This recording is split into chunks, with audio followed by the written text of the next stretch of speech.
Hey everybody, welcome back.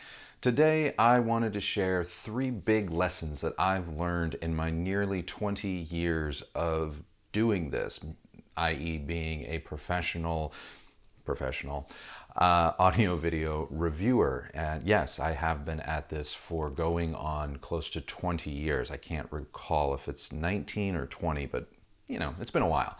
And I don't know, I was just kind of reflecting and I thought this would be a good time to go over 3 rather big takeaways that I've learned during my tenure as an audio video reviewer. In hopes of keeping things kind of brief, I actually even wrote them down. I texted them to myself, but that's the new writing it down. So without further ado, and these are in no particular order, I consider all 3 of them to be of equal importance, but here we go. Number 1, don't go into debt for audio or video equipment. And I know that this probably sounds like a no-brainer or a duh kind of a statement, because you shouldn't really go into debt for really anything, but you would be surprised the number of people that do this and the number of people that write in and to me for advice and say that hey, I can get great financing, I can do this, I can do that. And I get it. We've all been there. I have been there. I am guilty of this big time myself over the years, and I've gotten better with it, especially in the last couple of years. But it's just, look, financing is attractive. It really is. And in some instances, when you need certain things like a car or a house or maybe a mission critical component for work, financing is the only way to go. But when it comes to like personal home entertainment, and that is what audio and video, be it 2-channel or home theater, really is. It's entertainment. It never really pans out. And I'm going to give you an example. In my peak, peak kind of maximum luxury self in the mid 2000s, I purchased a home. And in it was a second kind of living space, and I converted that living space into kind of a cost no object, purpose-built home theater. I'm talking acoustic treatments built into the wall, fabric walls covering those, so everything was really stealth.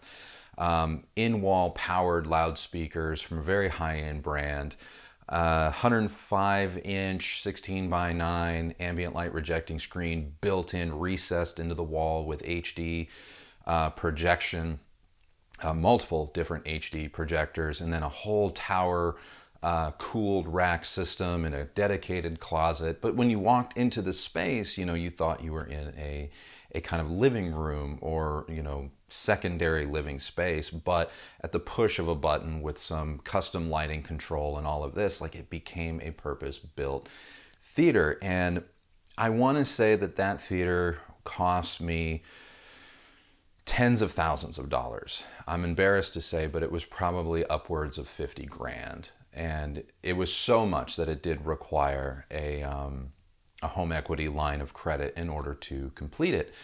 And this was pre-housing bust or pre-housing collapse. So this was very common. People were putting in things like theaters. They were putting in things like pools, gazebos, outdoor kitchens, just whatever you could do, you just didn't feel like you could lose. And as a result, I did this and went massively, massively into debt because I thought it was cool and I thought it was necessary. And inside of 3 years, completely and utterly lost my ass. And as a result, when people would come to view that house to potentially buy it, the number one thing everyone asked was, can this be removed? And ultimately it was removed, and I sold it for probably 20 cents on the dollar, just to try and recoup something. So this is why, from personal experience, I throw it out there to all of you. Like, just if you have champagne dreams on a beer budget, there are ways of acquiring those pieces, or there are ways of getting that performance for less. But you shouldn't max out the credit. You shouldn't dip into savings for any of this. This kind of goes into the last example, but number 2 for me was that none of this really matters. I know I end every video with the saying, the only person that has to like the sound of your system is you. And this was kind of a spontaneous thing that came about since relaunching this channel, because this has not always been the mantra that I have subscribed to. Throughout my journey, I've kind of had peaks and valleys with gear where, obviously when I started in this business at 18 years old, I had a very modest system. I had JBLs that I purchased from Best Buy. I had a Yamaha receiver, and it was a serious upgrade for me in my mind and financially when I moved from that system to like an NAD integrated amp to Paradigm loudspeakers. And then from there, it just kind of grew and grew. And the more time that I spent in this business and the higher up that I got in the reviewer atmosphere, the more accessible, truly high-end gear became. And there was a period in there where I really did think that by owning, acquiring, and having certain, call it marquee or blue chip brands, that was going to lend me credibility and respect.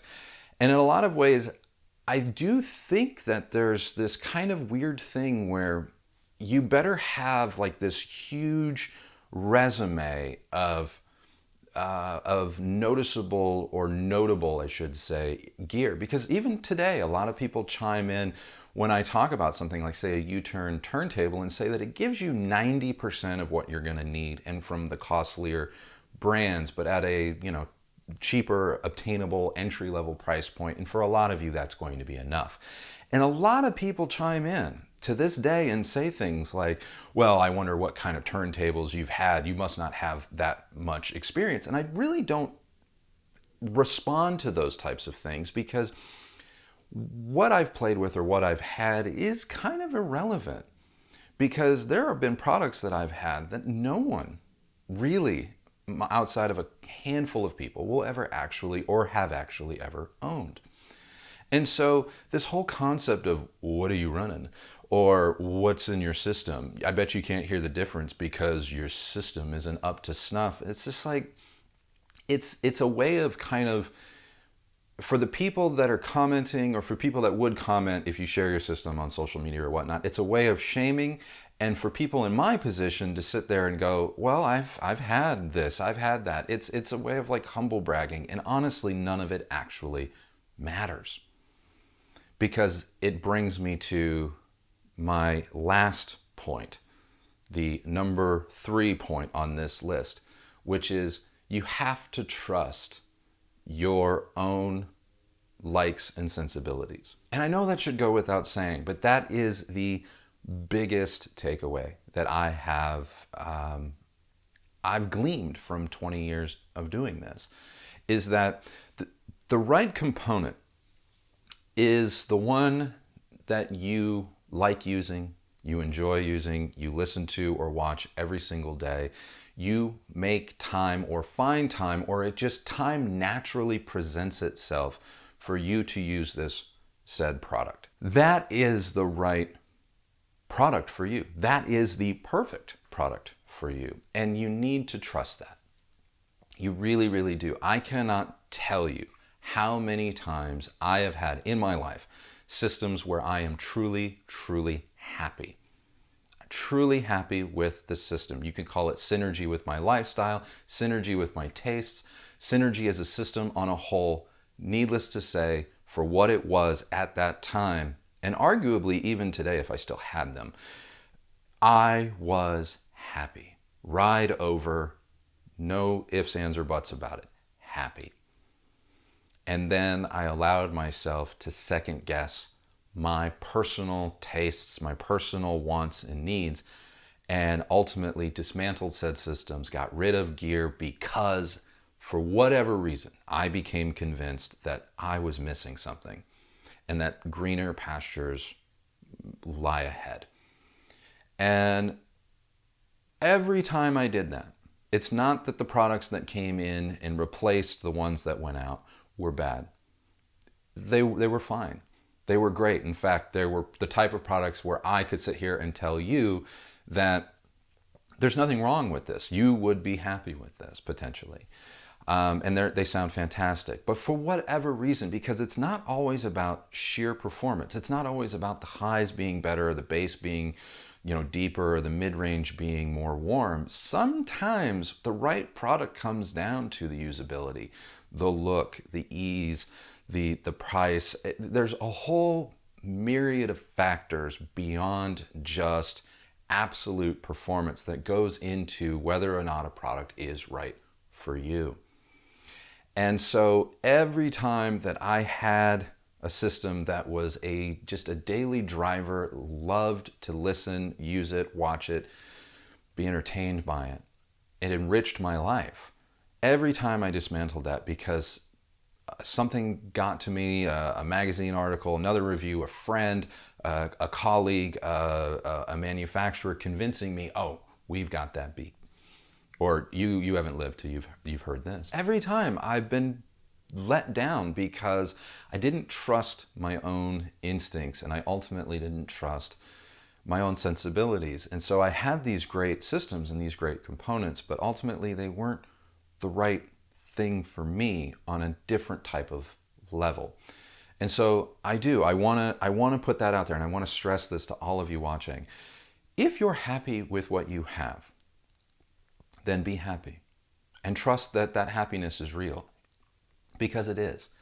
And if you need to, channels like this, other magazines, reviews, whatever, whatever you read, this is noise. This becomes a barrier to your happiness. And I know that for a lot of you, you're like, wait, you want people to watch. I want people to watch. I want you to tune in, but I also want you to be happy. And part of being happy means being able to get off the roller coaster every once in a while and just sit back and relax and enjoy yourself.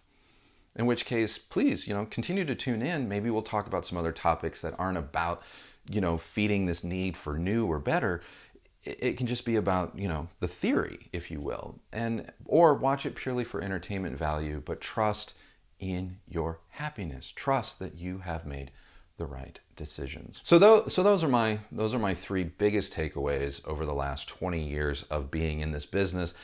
I had wanted to expand, or I thought about expanding upon this list, but honestly, I wanted to keep it simple and hopefully shorter, because I wanted these points to really sink in, because I think that we live in a time where it's everything around you, including this channel, may make it seem like what you need is more, or what you need is different. And whether that means that you think you have to go into debt to get something, you're going to build something potentially you're not going to use, or you're second guessing something you currently have, in which case you know yourself to be happy now, and this is sowing seeds of doubt. This is entertainment, people. I want you to be here. I love this community, but don't let this community, myself, or anything that is noise become a distraction to you and your happiness. So that's it. That's the video I wanted to make. Hope you enjoyed it. Let me know what your big takeaways are in your audio journey. What lessons have you learned over the years? I would love to hear from you, and I would love to see a huge list down below in the comments, because I do think that it would help everyone that may come across this video. So that's it for me, guys. Thank you so much for watching. And as you know, the only person that has to like the sound of your system is you. So happy listening. Thank you for watching, and we'll see you on the next video. Bye.